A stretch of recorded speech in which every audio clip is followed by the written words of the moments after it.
Book number 1 is called Why We Need the Electoral College by Tara Ross. Now, Tara Ross has been a scholar on the Electoral College, and she's openly in favor of it, which I appreciate in scholars. I don't really believe in the idea of being unbiased. I believe that most people have personal opinions on most things. And I understand that you can structure studies, you can structure surveys in a way that tries to adjust for biases, blah, blah, blah. But when you are a scholar in a certain area, I just don't believe that you don't have an opinion on it. So I'd rather know your opinion so that I can adjust for your bias myself. So that being said, Tara Ross is in favor of the Electoral College. She does a very good job, though, in exploring the pros and cons. And this is particularly interesting. I read this book at the beginning of the year, actually, while I was on maternity leave. I read this book because this is going to be one of the next battles that the left fights. I mean, we have, what did we talk about in the past couple of weeks? We've talked about how Pete Buttigieg is being boosted by the mainstream media, by the Democratic Party. They're trying to make him the heir apparent to the Democratic Party because Kamala Harris is essentially falling apart. Well, Pete Buttigieg is not moderate, though they want you to believe that he is. He's not milquetoast, though he appears to be a naive little boy. No. He has Marxist roots. He's very radical. And if you look at a laundry list of what policies he supports, they're very, very far left. They would fundamentally transform our nation, to use the words of a former radical leftist president. So Pete Buttigieg wants to abolish the Electoral College, and this is necessary for the Democrats if they want to have a permanent hold on our government. If they don't want it to be, well, first we have 4 or 8 years of Democratic president, and then it swings the other way to 4 or 8 years of president from the opposing party, and then it swings back. That's typically what happens in our country. That's typically who controls power, whether it's in Congress, whether it's the presidency and the White House.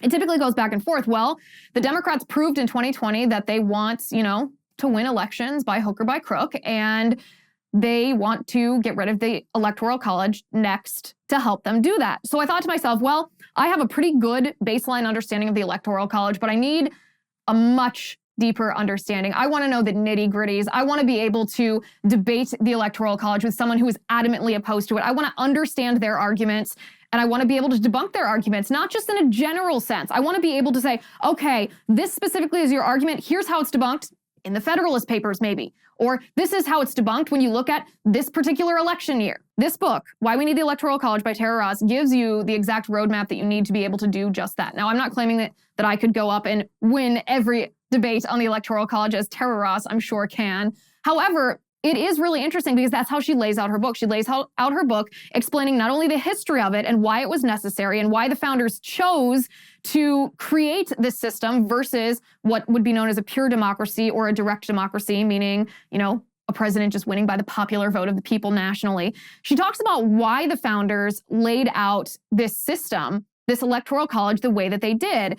And how originally the founding fathers planned for a representative republic, which means that the people's representatives in Congress elect a president from amongst themselves, similar to how they elect a Speaker of the House. This was actually in Madison's first draft of the Constitution. However, they very astutely worried about the fact that, well, Congress might be corrupt. They might get power hungry, and there might be a lot of backroom bargaining and really dirty tricks to try to get the person that they want into the Oval Office. It wasn't the Oval Office at the time, but you know what I'm talking about.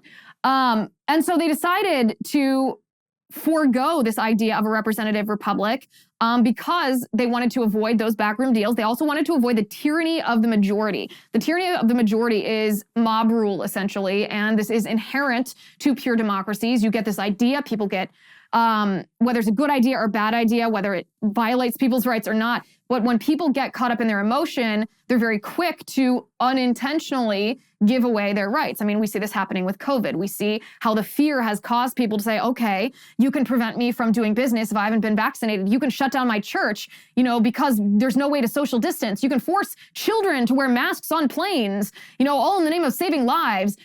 People give up their liberties when they are caught up in emotion, and the Electoral College helps prevent on a national level the entire electorate from doing that because it helps prevent the tyranny of the majority or the mob rule. The founders knew all of this. They also knew that in a federalist system like we have, the system of states, that the Electoral College would help on a statewide level, meaning one state compared to another, would help minority voices be heard or minority interests be represented in the federal government.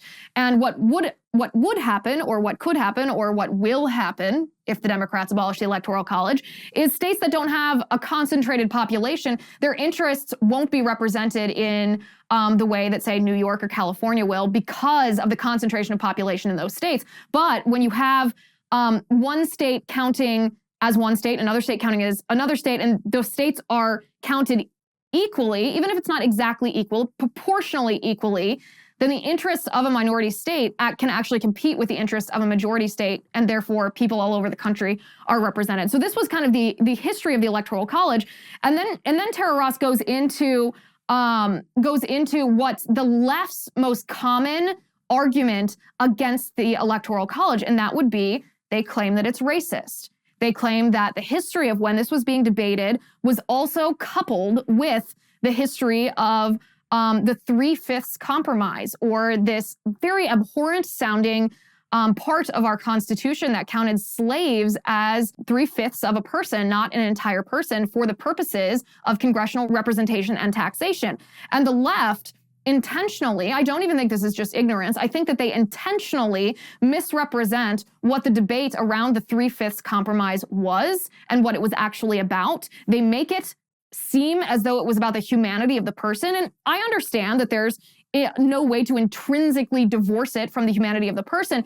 But the idea of the 3/5 compromise was actually the North not wanting slave owners to have more power in Congress because they could count their non-free slaves as whole people for the purposes of having a number of representatives in Congress. So I'm not endorsing the 3/5 compromise. I'm just saying, if you look at history, the context of why it came to be, what it actually was, and what purpose it was constructed for is very different than what the left will have you believe. And she goes very deeply into this.